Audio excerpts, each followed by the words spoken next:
Muay Thai Federasiyasının prezidenti 9 qat dünya çempionu Araz Musayev bıçaqlanıb. Hadisə Türkiyənin Antalya bölgəsində baş verib. Hadisənin hansı şəraitdə baş verdiyi məlum deyil. Araz Musayev Antalyada Kəmər Dövlət Xəstəxanasına yerləşdirilib. Həkimlər onun vəziyyətini ağır qiymətləndirir. Məlumata görə hadisəni törətməkdə şübhəli bilinən 2 nəfər hüquq mühafizə orqanları tərəfindən saxlanılıb.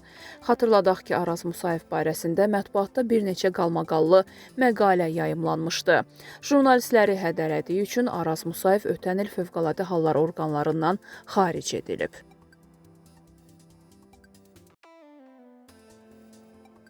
Qaradağ rayonu Sahil qəsəbəsində yol nəqliyyat qəzası baş verib və vətəndaş avtomobildə sıxılı vəziyyətdə qalıb. Bununla bağlı Fövqəladə Hallar Nazirliyi məlumat yayıb.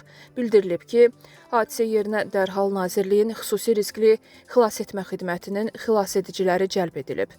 Hadisə yerində əməliyyat şəraiti qiymətləndirilərkən müəyyən olunub ki, Mercedes markalı yük avtomobilinin idarəetməni itirərək yol kənarında park edilmiş KAMAZ markalı yük avtomobilinə çırpılması nəticəsində yol qəza hadisəsi baş verib və Mercedes markalı yük avtomobilinin sərnişini deformasiyaya uğramış avtomobildə sıxılı vəziyyətdə qalıb. Xilasedicilər xüsusi vasitələrin köməyi ilə avtomobildə sıxılı vəziyyətdə qalan sərnişin 1957-ci il təvəllüdlü Piriyev Mirbəşir Qədiroğlunu xilas edərək təcili tibbi yardım briqadasına təhvil veriblər. Hadisə ilə əlaqədar müvafiq qurumlar tərəfindən təhqiqat aparılır.